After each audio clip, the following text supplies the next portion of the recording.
What's up, guys? If you're not subscribed, please subscribe. Also, please smash that like button on the video and enjoy the show. What pronouns do you use?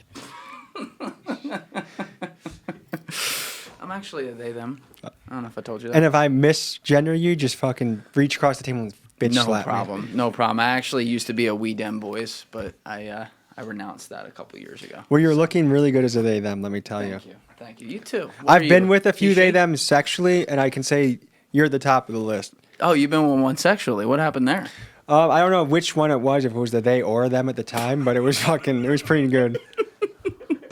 All right, well, we got Tommy G in the building in case people didn't already see that we are off and running here. We've been talking before. We've been on the podcast, but dude, your videos are fucking awesome. Thank you, Love man. your channel. I love how you moved from being at the very beginning like a prankster on the street doing like funny like fart noise shit. Yes. To like one of the journalists of the internet. How does this happen? I don't know either, man. Like it blows my mind every day where it's like to think like, okay, we're running laps around CNN's YouTube channel or Fox's YouTube channel, and I'm not a traditional journalist, but I'm curious. I'm very curious, and I love learning about people, and so I have the best job in the world, man. I get to go talk to people every single day that I'm like, I wonder why he thinks that way. I wonder why he does that. I wonder what his motivations are.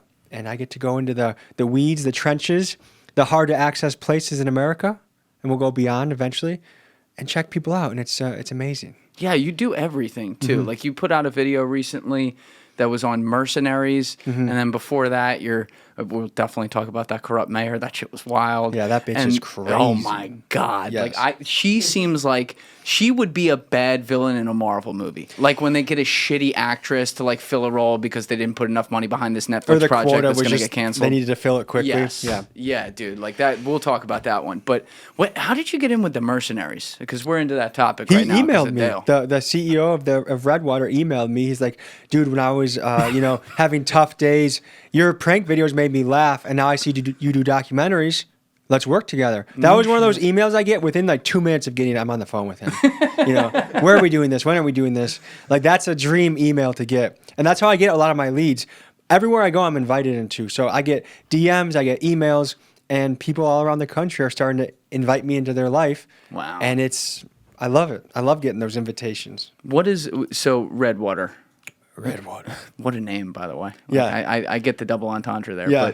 But what's their story? Who do they usually work with? Where they operate out of? Man, What can you I don't know how much about? I can honestly say. Let's just say a lot of contracting work with 3-letter agencies, a lot of work on the border, a lot of executive protection from presidents to celebrities to high-profile people, rescue missions. If you get lost in a certain country, these guys might be your last chance of making it back alive.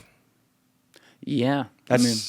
So they fit the bill pretty well. We were talking about Dale Comstock before camera. Yes. I mean, that's some of the shit he does. Like, someone's stuck in a country, go and get him.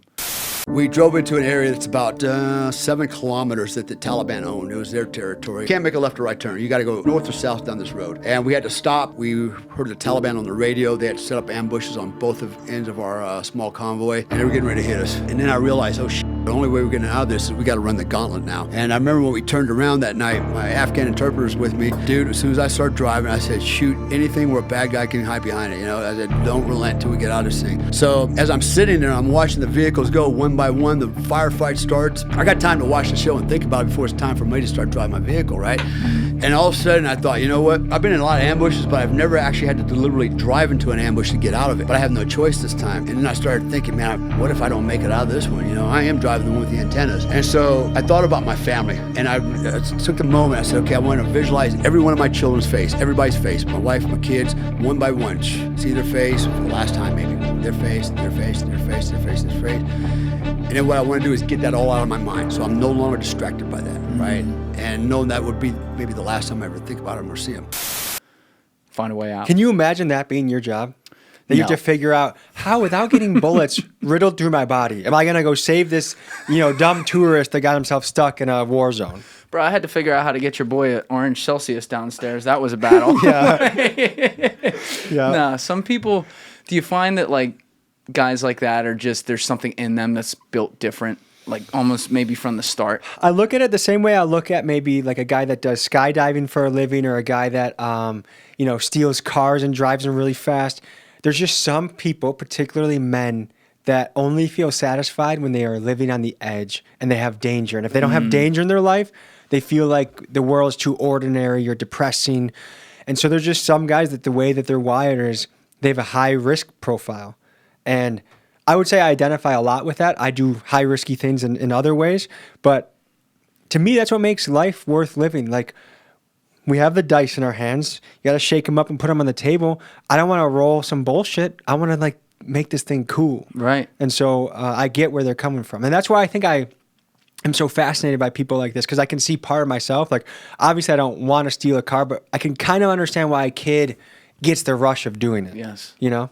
And that was the first video you did that really went nuts, right? Yes. The Kia gang. The Kia boys. Out of Milwaukee. Yes. Milwaukee represent, baby. Yeah. Now you're not originally from Milwaukee. You're from Illinois. But when did you move out to Milwaukee? I wrestled in college at UW Whitewater, and then when I graduated there, I was looking at sales jobs in Milwaukee and a nearby town, Madison. Got offered in Milwaukee, and I've been there ever since. No kidding. So how did you get into that story? Like how did those guys? I wonder this on so many of your videos, and I know some of it is secret sauce. You're not going to say, but like, how do you get the Kia boys to trust you to come in with your cameras as Mr. YouTuber and report on them stealing, what was it, like 10,000 cars in a year or some shit like that? Yeah, like they're not one unified group, but there are kids in Milwaukee that have stolen dozens or hundreds of cars by themselves or with their crew, like little crews of 4 or 5.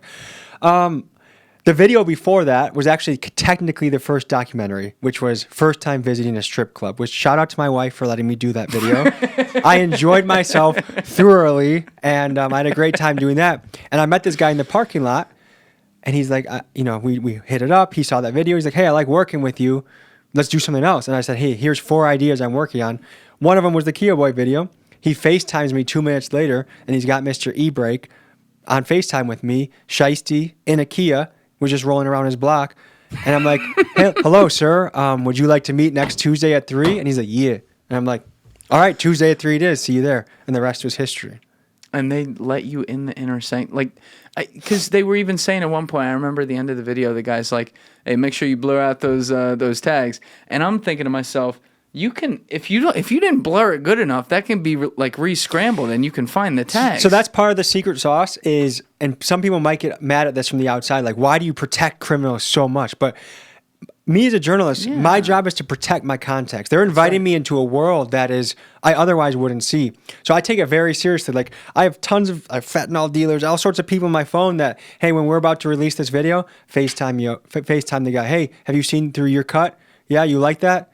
You're good? Your face is blurred? Your voice has changed? Is there anything we need to edit? No? And like most of the time they'll be like, I can't wait till this drops. I can't wait to show my friends this shit. Or they'll be posting on their Instagram story like, Tommy G documentary dropping soon. And I'm like, you're not supposed to say it's you. We had to blur you, right? You know, but they like it. People like attention. Mm-hmm. They like attention. And they like sharing their story. Yes. There's something in that where like they may have been felt forced to take the wrong path or something because of their environment, and obviously like that's their decision to do. They got to live with that. Yes. But then they want to, I guess, like in a way they want to glorify it as a way almost to enable themselves to continue doing it. No? You have to justify it to yourself. You have to rationalize it. Yeah. And especially when you're doing things that are either really dangerous to other people or maybe a detriment to society, you find a story to tell. And like one of the fentanyl dealers we talked to, he was kicked out of his house when he was 13 years old. His mom's boyfriend moved in and didn't want him there. So he had to make money. So he started selling drugs. Like he wasn't even allowed back in. Like, oh, I'm going to try and sneak in and go get a bowl of cereal because I'm hungry. No. This is Brian's house now. Get out of here. So it's like, okay, I kind of get why a kid like that gets in that. It doesn't make it a pass. Like he still has a moral responsibility that he has to wrestle with and he has to deal with on his own terms. But I get it, kind of. Yes, yeah. We one of my favorite topics is environment and how we also, even in America, which is the greatest place to live in the world, we still have our problems where we don't foster the best environments and we create cycles for people. It's really a money thing. That's what it is. It always is, though, isn't it? Yes, it always is. And so it's like, there is a part of you that, and I'm sure you even have it more than the average person, like you're saying, because you get to go in the middle of it. There's a part of you that has to like empathize with the circumstances that all of these people collectively in a given area may deal with. Well, you start to think, if my parents raised me here, how would my life be any different? Like when you see like certain gang-ridden areas, let's just say 70% of the young boys find themselves on the wrong path. Like, who am I to think that I would have been on the good 30% or the better 30% that's, chasing something that's a little bit better? And also, like, I probably wouldn't have the benefit of, I probably wouldn't have a dad in the picture. My mom would probably be at work all the time. And then one thing I've thought about a lot is this, is like, teenage boys get into a lot of trouble. I grew up in one of the safest, best suburbs, maybe in America, but for sure in Illinois, Crystal Lake, Illinois. Great childhood. I could ride my bike in any direction and never be like, oh shit, like don't go to this area. This kid had us believing before he grew up in like the projects. The trenches of Crystal Lake. I bought it real quick. Yeah, the trenches of Crystal Lake.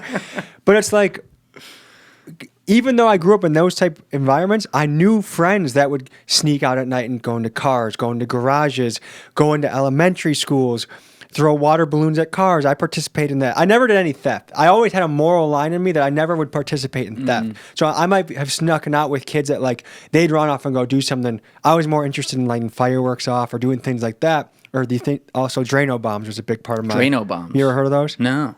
Oh man, if there's kids listening, you get a 2-liter bottle, tin foil, and Drano, like the plumbing solution that if you poop the toilet, Yeah. You mix it together, screw the cap on, shake it up, set it away, and it just expands until it's the loudest boom. And we were obsessed with putting these around. So it's like I never got caught, but I got into a lot of trouble. Had I grown up in a more extreme environment, maybe my trouble would have been like a Kia boy, right? Robbing or stealing or doing things like that. So like part of me is like, I get it, but then also part of me is like, why is there not enough of a moral quandary in some of these kids that it's like, if they steal your shit, it's like a come up for them, but they don't even think how it could impact you. Yeah. How do you reverse that cycle? Yeah, you had one part in that video where you were asking them about the hypothetical of if they hit somebody. Yeah. Right? On the way out. It'd be your fault. Yeah, and there's exactly. They're like, well, it's their fault. They're in the way. Yeah. And there's something in me that's like, all right, they never had the opportunity at the most basic level, clearly, to even distinguish right and wrong. Yeah, and you see some of their parents, like I talked to one of the kids from that video. I talked to his mom recently, and I was hoping it was going to be like a full circle story, like, oh, he's making better decisions, he's doing well, he's doing much worse things than stealing cars now. And on the podcast, I'm not going to release the episode because I don't think it's going to make her look good, and I don't want to have unwanted attention come out to her. She's like, by the way, my son was never actually caught stealing cars. The only thing he did get a charge for was selling crack and fentanyl. And she said it was like a casual thing. And I'm like, well, no wonder there's nothing at home like keeping this kid in line, because selling fentanyl to people as a 15 or 16-year-old isn't looked at as like, very holy not shit. good. Yeah. Very not good. So Yeah. like, what do you expect from a kid like that when his boundaries are like that at home? But you made a relationship with his mom while you're filming the first time around. I didn't know her the first time around. Oh, you didn't? No, when it first came out, he told her, oh yeah, Tommy G paid me like $400 to make it a skit because he wanted to get out of trouble. So she was posting on Facebook, tell Tommy G about his fake ass documentary to hit me up, and like listed her phone number. And I was just like, and then like 2 years later, I just called her up and we had a really good conversation and, we felt each other out. And because I want to be part of Mr. E-Break's future. If he's not involved in certain shit. Right now he's involved in some really dangerous shit. I can't invite him. If he was doing safe, good stuff, I would pay for his tuition to a fight gym or boxing gym in a second. But because I know what might be in his backpack when he comes into that gym, the type of people he knows, the beefs he's not a safe kid to have around in an environment you want to be safe. Thank you for watching the video, guys. If you haven't already subscribed, please smash that subscribe button and check out this clip's full podcast episode by clicking here or in the description below.